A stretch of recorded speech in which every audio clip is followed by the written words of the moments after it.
Monkey Nuts, David Herbert Lawrence. At first Joe thought the job okay. He was loading hay on the trucks, along with Albert, the corporal. The two men were pleasantly billeted in a cottage not far from the station. They were their own masters, for Joe never thought of Albert as a master. And the little sidings of the tiny village station was as pleasant a place as you could wish for. On one side, beyond the line, stretched the woods. On the other, the near side, across a green smooth field, red houses were dotted among flowering apple trees. The weather being sunny, work being easy, Albert, a real good pal, what life could be better? After Flanders, it was heaven itself. Albert, the corporal, was a clean-shaven, shrewd-looking fellow of about 40. He seemed to think his one aim in life was to be full of fun and nonsense. In repose, his face looked a little withered, old. He was a very good pal to Joe, steady, decent and grave under all his mischief, for his mischief was only his laborious way of skirting his own ennui. Joe was much younger than Albert, only 23. He was a tallish, quiet youth, pleasant-looking. He was of a slightly better class than his corporal, more personable. Careful about his appearance, he shaved every day. "I haven't got much of a face," said Albert. "If I was to shave every day like you, Joe, I should have none." There was plenty of life in the little goods yard, 3 porter youths, a continual come and go of farm wagons bringing hay, wagons with timber from the woods, coal carts loading at the trucks. The black coal seemed to make the place sleepier, hotter. Round the big white gate the station master's children played and his white chickens walked, whilst the station master himself, a young man getting too fat, helped his wife to peg out the washing on the clothes line in the meadow. The great boat-shaped wagons came up from Playcross with the hay. At first the farm men wagoned it. On the third day one of the land girls appeared with the first load, drawing to a standstill easily at the head of her 2 great horses. She was a buxom girl, young, in linen overalls and gaiters. Her face was ruddy, she had large blue eyes.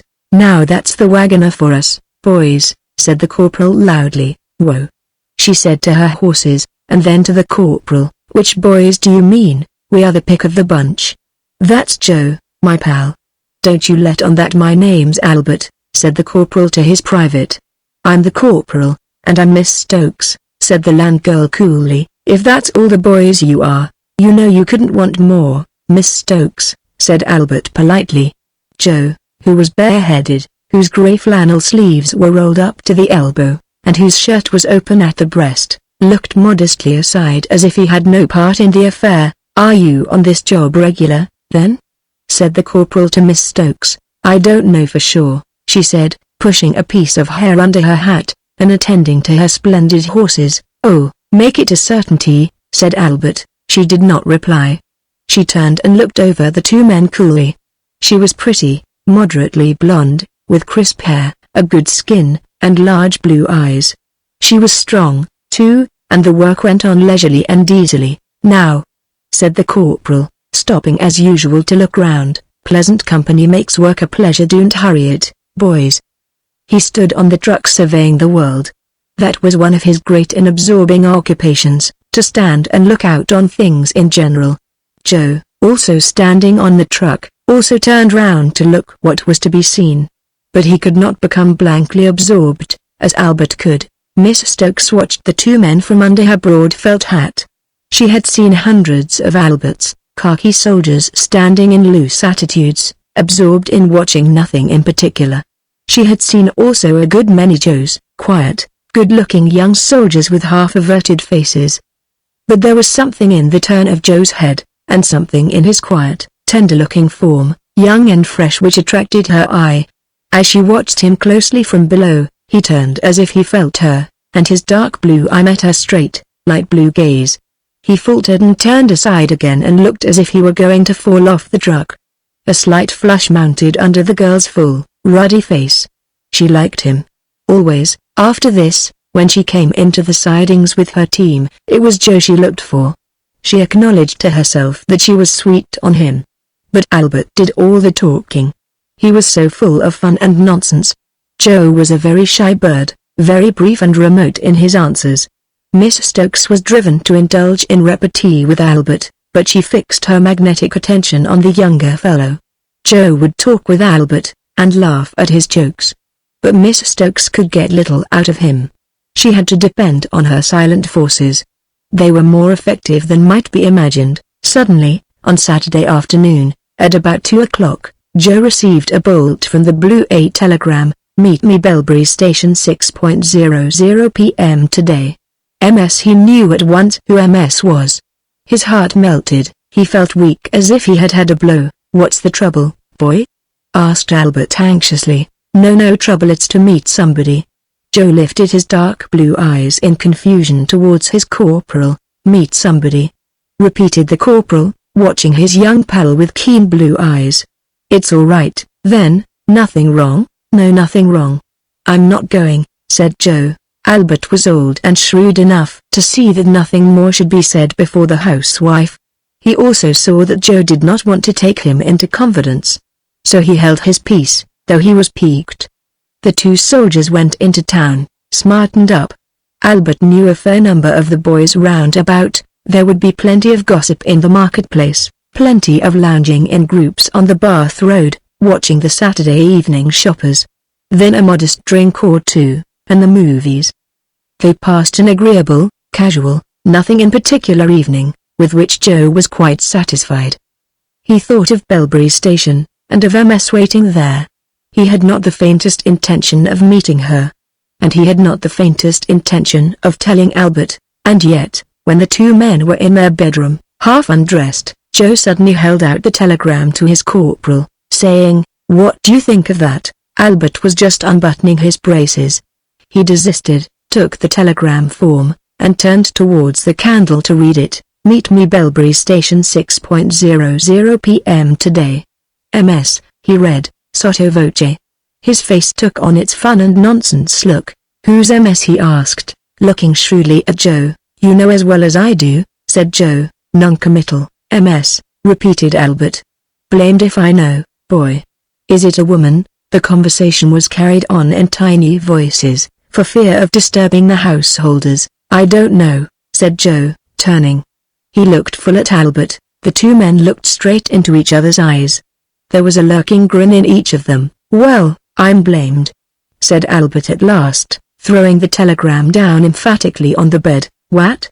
said Joe, grinning rather sheepishly, his eyes clouded nonetheless. Albert sat on the bed and proceeded to undress, nodding his head with mock gravity all the while. Joe watched him foolishly. "What?" he repeated faintly. Albert looked up at him with a knowing look. "If that isn't coming it quick, boy," he said. "What the blazes? What ha' you been doing?" "Nothing," said Joe. Albert slowly shook his head as he sat on the side of the bed. "Don't happen to me when I've been doing nothing," he said. And he proceeded to pull off his stockings. Joe turned away, looking at himself in the mirror as he unbuttoned his tunic. "You didn't want to keep the appointment?" Albert asked, in a changed voice, from the bedside. Joe did not answer for a moment. Then he said, "I made no appointment." "I'm not saying you did, boy. Don't be nasty about it. I mean you didn't want to answer an unknown person's summons, shall I put it that way?" "No," said Joe. "What was the deterring motive?" asked Albert, who was now lying on his back in bed. "Oh," said Joe, suddenly looking round rather haughtily. "I didn't want to." He had a well-balanced head, and could take on a sudden distant bearing. "Didn't want to, didn't cotton on, like. Well, they be artful, the women." He mimicked his landlord. "Come on into bed, boy. Don't loiter about as if you'd lost something." Albert turned over, to sleep. On Monday Miss Stokes turned up as usual, striding beside her team. Her woe was resonant and challenging. She looked up at the truck as her steeds came to a standstill. Joe had turned aside, and had his face averted from her. She glanced him over. Save for his slender succulent tenderness she would have despised him. She sized him up in a steady look. Then she turned to Albert, who was looking down at her and smiling in his mischievous turn. She knew his aspects by now. She looked straight back at him, though her eyes were hot. He saluted her. "Beautiful morning, Miss Stokes." "Very," she replied. "Handsome is as handsome looks," said Albert, which produced no response. "Now, Joe, come on here," said the corporal. "Don't keep the ladies waiting, it's the sign of a weak heart." Joe turned, and the work began. Nothing more was said for the time being. As the week went on, all parties became more comfortable. Joe remained silent, averted, neutral, a little on his dignity. Miss Stokes was offhand and masterful.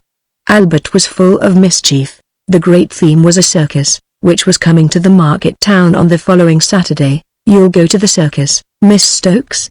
said Albert. "I may go." "Are you going?" "Certainly." "Give us the pleasure of escorting you." "No, thanks. That's what I call a flat refusal." "What, Joe? You don't mean that you have no liking for our company, Miss Stokes?" "Oh, I don't know," said Miss Stokes. "How many are there of you?" "Only me and Joe." "Oh, is that all?" she said, satirically. Albert was a little nonplussed. "Isn't that enough for you?" he asked. "Too many by half," blurted out Joe, jeeringly, in a sudden fit of uncouth rudeness that made both the others stare. "Oh, I'll stand out of the way, boy, if that's it," said Albert to Joe. Then he turned mischievously to Miss Stokes. "He wants to know what M stands for," he said, confidentially. "Monkeys," she replied, turning to her horses. "What's MS?" said Albert. "Monkey nuts," she retorted, leading off her team. Albert looked after her a little discomfited. Joe had flushed dark, and cursed Albert in his heart. On the Saturday afternoon the two soldiers took the train into town. They would have to walk home. They had tea at 6 o'clock, and lounged about till 7:30. The circus was in a meadow near the river, a great red and white striped tent. Caravans stood at the side. A great crowd of people was gathered round the ticket caravan. Inside the tent the lamps were lighted, shining on a ring of faces, a great circular bank of faces round the green grassy center. Along with some comrades, the two soldiers packed themselves on a thin plank seat, rather high. They were delighted with the flaring lights, the wild effect. But the circus performance did not affect them deeply. They admired the lady in black velvet with rose-purple legs who leapt so neatly onto the galloping horse. They watched the feats of strength and laughed at the clown. But they felt a little patronizing. They missed the sensational drama of the cinema. Halfway through the performance Joe was electrified to see the face of Miss Stokes not very far from him. There she was, in her khaki and her felt hat. As usual, he pretended not to see her. She was laughing at the clown. She also pretended not to see him. It was a blow to him, and it made him angry. He would not even mention it to Albert. Least said, soonest mended. He liked to believe she had not seen him.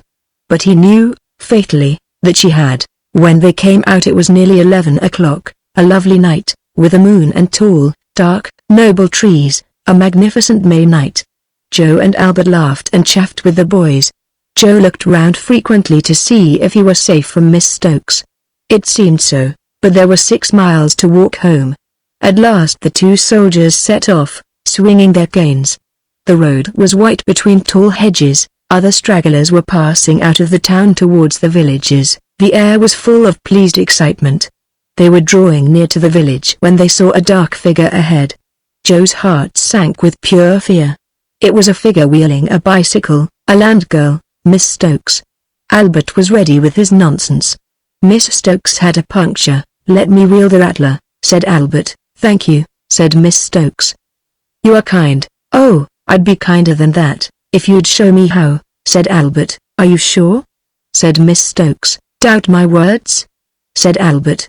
"That's cruel of you, Miss Stokes." Miss Stokes walked between them, close to Joe. "Have you been to the circus?" she asked him. "Yes," he replied, mildly. "Have you been?" Albert asked her. "Yes." "I didn't see you," she replied. "What exclamation mark you say so? Didn't see us? Didn't think us worth looking at," began Albert. "Aren't I as handsome as the clown, now? And you didn't as much as glance in our direction? I call it a downright oversight." "I never saw you," reiterated Miss Stokes. "I didn't know you saw me." "That makes it worse," said Albert. The road passed through a belt of dark pinewood. The village, and the branch road, was very near. Miss Stokes put out her fingers and felt for Joe's hand as it swung at his side. To say he was staggered is to put it mildly. Yet he allowed her softly to clasp his fingers for a few moments. But he was a mortified youth. At the crossroad they stopped. Miss Stokes should turn off. She had another mile to go. "You'll let us see you home," said Albert. "Do me a kindness," she said. "Put my bike in your shed, and take it to Baker's on Monday, will you? I'll sit up all night and mend it for you, if you like." "No thanks. And Joe and I'll walk on." "Oh ho. Oh ho," sang Albert. Joe. What do you say to that, now, boy? Aren't you in luck's way? And I get the bloomin' old bike for my pal. Consider it again, Miss Stokes." Joe turned aside his face, and did not speak. "Oh, well. I wheel the grid, do I? I leave you, boy. I'm not keen on going any further," barked out Joe, in an uncouth voice.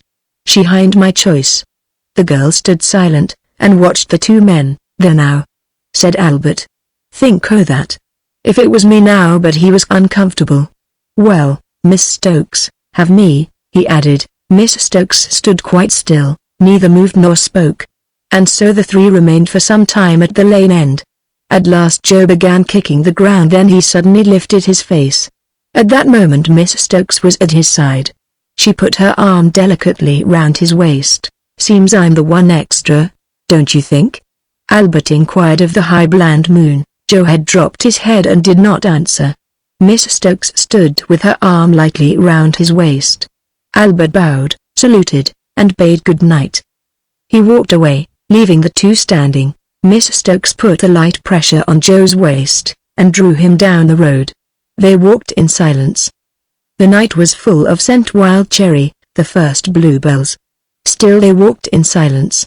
A nightingale was singing. They approached nearer and nearer, till they stood close by his dark bush. The powerful notes sounded from the cover, almost like flashes of light, then the interval of silence, then the moaning notes, almost like a dog faintly howling, followed by the long, rich trill, and flashing notes. Then a short silence again. Miss Stokes turned at last to Joe. She looked up at him, and in the moonlight he saw her faintly smiling. He felt maddened, but helpless. Her arm was round his waist. She drew him closely to her with a soft pressure that made all his bones rotten. Meanwhile Albert was waiting at home. He put on his overcoat, for the fire was out, and he had had malarial fever. He looked fitfully at the Daily Mirror and the Daily Sketch, but he saw nothing. It seemed a long time. He began to yawn widely, even to nod. At last Joe came in. Albert looked at him keenly. The young man's brow was black, his face sullen. "All right, boy?" asked Albert. Joe merely grunted for a reply. There was nothing more to be got out of him. So they went to bed. Next day Joe was silent, sullen. Albert could make nothing of him. He proposed a walk after tea. "I'm going somewhere," said Joe. "Where, Monkey Nuts?" asked the corporal. But Joe's brow only became darker. So the days went by. Almost every evening Joe went off alone, returning late. He was sullen, taciturn, and had a hangdog look, a curious way of dropping his head and looking dangerously from under his brows. And he and Albert did not get on so well any more with one another. For all his fun and nonsense, Albert was really irritable, soon made angry. And Joe's standoffish sulkiness and complete lack of confidence riled him, got on his nerves. His fun and nonsense took a biting, sarcastic turn, at which Joe's eyes glittered occasionally, though the young man turned unheeding aside. Then again Joe would be full of odd, whimsical fun, outshining Albert himself. Miss Stokes still came to the station with the wane, Monkey Nuts, Albert called her, though not to her face. For she was very clear and good-looking, almost she seemed to gleam. And Albert was a tiny bit afraid of her. She very rarely addressed Joe whilst the hayloading was going on, and that young man always turned his back to her. He seemed thinner, and his limber figure looked more slouching. But still it had the tender, attractive appearance, especially from behind. His tanned face, a little thinned and darkened, took a handsome, slightly sinister look. "Come on, Joe," the corporal urged sharply one day. "What are you doing, boy? Looking for beetles on the bank?" Joe turned round swiftly, almost menacing. "To work. He's a different fellow these days, Miss Stokes," said Albert to the young woman. "What's got him? Is it Monkey Nuts that don't suit him, do you think?" "Choked with chaff, more like," she retorted. "It's as bad as feeding a threshing machine, to have to listen to some folks." "As bad as what?" said Albert. You don't mean me, do you, Miss Stokes? No, she cried. I don't mean you. Joe's face became dark red during these sallies, but he said nothing. He would eye the young woman curiously, as she swung so easily at the work, and he had some of the look of a dog which is going to bite. Albert, with his nerves on edge, began to find the strain rather severe. The next Saturday evening, when Joe came in more black-browed than ever, he watched him, determined to have it out with him. When the boy went upstairs to bed, the corporal followed him. He closed the door behind him carefully, sat on the bed and watched the younger man undressing. And for once he spoke in a natural voice, neither chaffing nor commanding. What's gone wrong, boy? Joe stopped a moment as if he had been shot. Then he went on unwinding his puttees, and did not answer or look up. You can hear, can't you? Said Albert, nettled. Yes, I can hear, said Joe, stooping over his puttees till his face was purple. Then why don't you answer? Joe sat up. He gave a long, sideways look at the corporal. Then he lifted his eyes and stared at a crack in the ceiling. The corporal watched these movements shrewdly. And then what? He asked, ironically. Again Joe turned and stared him in the face. The corporal smiled very slightly, but kindly. They'll be murdered on one of these days, said Joe, in a quiet, unimpassioned voice. So long as it's by daylight, replied Albert. Then he went over, sat down by Joe, put his hand on his shoulder affectionately, and continued, What is it, boy? What's gone wrong? You can trust me, can't you? Joe turned and looked curiously at the face so near to his. It's nothing, that's all, he said laconically. Albert frowned. Then who's going to be murdered? And who's going to do the murdering? Me or you? Which is it, boy? He smiled gently at the stupid youth, looking straight at him all the while, into his eyes. Gradually the stupid, hunted, glowering look died out of Joe's eyes. He turned his head aside, gently, as one rousing from a spell. I don't want her, he said, with fierce resentment. Then you needn't have her, said Albert. What do you go for, boy? But it wasn't as simple as all that. Joe made no remark. She's a smart-looking girl. What's wrong with her, my boy? I should have thought you were a lucky chap, myself. I don't want her, Joe barked, with ferocity and resentment. Then tell her so and have done, said Albert. He waited a while. There was no response. Why don't you? He added, because I don't, confessed Joe, sulkily. Albert pondered, rubbed his head. You're too soft-hearted, that's where it is, boy. You want your metal dipping in cold water, to temper it. You're too soft-hearted. He laid his arm affectionately across the shoulders of the younger man. Joe seemed to yield a little towards him. When are you going to see her again? Albert asked. For a long time there was no answer. When is it, boy? Persisted the softened voice of the corporal. Tomorrow, confessed Joe. Then let me go, said Albert. Let me go, will you? The morrow was Sunday, a sunny day, but a cold evening. The sky was grey, the new foliage very green, but the air was chill and depressing. Albert walked briskly down the white road towards Beeley. He crossed a large plantation, and followed a narrow byroad, where blue speedwell flowers fell from the banks into the dust. He walked swinging his cane, with mixed sensations. Then having gone a certain length, he turned and began to walk in the opposite direction, so he saw a young woman approaching him. She was wearing a wide hat of grey straw, and a loose, swinging dress of nigger grey velvet. She walked with slow inevitability. Albert faltered a little as he approached her. Then he saluted her, and his roguish, slightly withered skin flushed. She was staring straight into his face. He fell in by her side, saying impudently, "Not so nice for a walk as it was, is it?" She only stared at him. He looked back at her. "You've seen me before, you know," he said, grinning slightly. "Perhaps you never noticed me. Oh, I'm quite nice looking, in a quiet way, you know." "What?" But Miss Stokes did not speak. She only stared with large, icy blue eyes at him. He became self-conscious, lifted up his chin, walked with his nose in the air, and whistled at random. So they went down the quiet, deserted grey lane. He was whistling the air, "I'm Gilbert, the Filbert, the Colonel of the Nuts." At last she found her voice. "Where's Joe?" He thought you'd like a change. They say variety's the salt of life. That's why I'm mostly in pickle. Where is he? Am I my brother's keeper? He's gone his own ways. Where? Nay, how am I to know?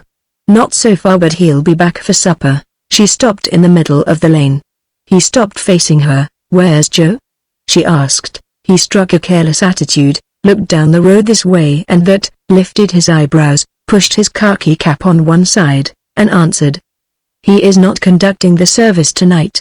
He asked me if I'd officiate. Why hasn't he come? Didn't want to, I expect. I wanted to. She stared him up and down, and he felt uncomfortable in his spine, but maintained his air of nonchalance. Then she turned slowly on her heel, and started to walk back. The corporal went at her side. You're not going back, are you? He pleaded. Why, me and you, we should get on like a house on fire. She took no heed, but walked on. He went uncomfortably at her side, making his funny remarks from time to time. But she was as if stone deaf. He glanced at her, and to his dismay saw the tears running down her cheeks. He stopped suddenly, and pushed back his cap. I say, you know, he began, but she was walking on like an automaton, and he had to hurry after her. She never spoke to him.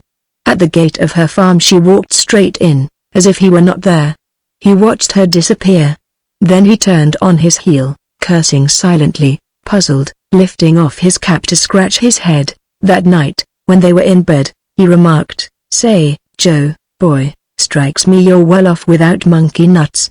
God love us, bins ain't in it, so they slept in amity. But they waited with some anxiety for the morrow. It was a cold morning, a grey sky shifting in a cold wind, and threatening rain. They watched the wagon come up the road and through the yard gates. Miss Stokes was with her team as usual. Her woe rang out like a war whoop. She faced up at the truck where the two men stood. Joe, she called, to the averted figure which stood up in the wind. What? He turned unwillingly. She made a queer movement, lifting her head slightly in a sipping, half-inviting, half-commanding gesture. And Joe was crouching all ready to jump off the truck to obey her, when Albert put his hand on his shoulder. Half a minute, boy. Where are you off? Work's work, and nuts is nuts. You stop here. Joe slowly straightened himself. Joe. Came the woman's clear call from below. Again Joe looked at her. But Albert's hand was on his shoulder, detaining him. He stood half-averted, with his tail between his legs. Take your hand off him, you, said Miss Stokes. Yes, Major, retorted Albert satirically. She stood and watched. Joe. Her voice rang for the third time. Joe turned and looked at her, and a slow, jeering smile gathered on his face. Monkey nuts, he replied, in a tone mocking her call. She turned white, dead white. The men thought she would fall. Albert began yelling to the porters up the line to come and help with the load. He could yell like any non-commissioned officer upon occasion. Some way or other the wagon was unloaded, the girl was gone. Joe and his corporal looked at one another and smiled slowly. But they had a weight on their minds. They were afraid. They were reassured, however, when they found that Miss Stokes came no more with the hay. As far as they were concerned, she had vanished into oblivion. And Joe felt more relieved even than he had felt when he heard the firing cease, after the news had come that the armistice was signed.